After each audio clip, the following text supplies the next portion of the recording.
Tërheqja ish kandidatit të Partisë Socialiste për Bashkinë e Pukës Rustem Strugaj la pas shumë dyshime, ndërsa opinioni publik u mbush me thashetheme konfuzion mbi të vërtetën e tërheqjes së tij të papritur, vetëm pak ditë pasi ishte prezantuar zyrtarisht si kandidat.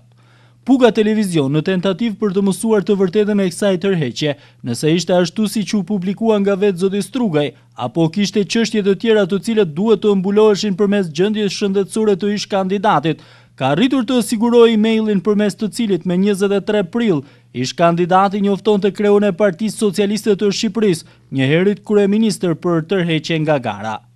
I dashur kryetar, për arsye të disa shqetësimeve në lidhje me shëndetin prej disa ditësh në ambientet e QSUT, jam nënshtruar disa analizave dhe ekzaminimeve për të cilët do të vazhdoj për disa kohë.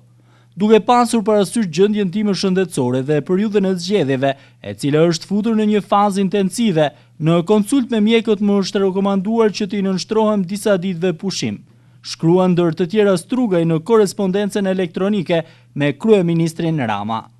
Mëtej, zoti Strugaj bën të ditur dhe e dërheqen.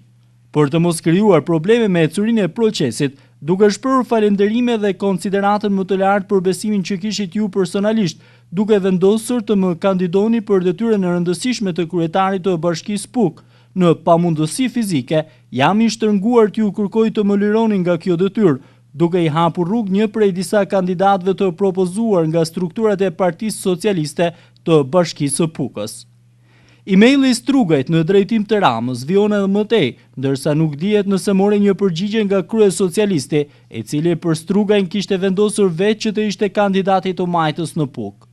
Përmes këtij emaili duket se hidhen poshtë thashetheme që tërheqja ish kandidatit të Partisë Socialiste ishte imponuar nga vetë kryesocialisti, ashtu siç vetë zoti Strugaj përmes një qëndrimi publik ka hedhur poshtë thashethemnajen se atij ishte bërë presion për t'u tërhequr nga gara.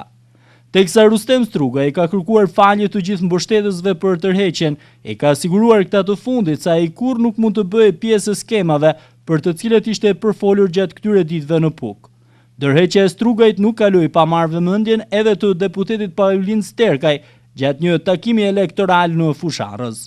Me respektum, është tërheq, kjo është një vepër jashtëzakonisht e mirë e personit, që ne nuk na la që me në lanë gjysë rrugës kur atërë s'kishim mundësi për më të rekë. Kështu që do mendojmë, e jena në mendim, e kena konkludu, por pa e fol e Rama nuk mund të flasim na kandidatin e qytetit Pukës me Bashkisë Pukës. Kështu që gjithë cili du të me besu të tjetri, qa ka noll, hajde më lidha gjithë grusht. Siç deklaron dhe vetë Sterkaj, duket se kandidati Pukës është vendosur, por pret publikimin e vetë Ramës. Por, a do të jetë ai ndër të propozuarit e strukturave të Partisë Socialiste? Me shumë gjas, duket se jo.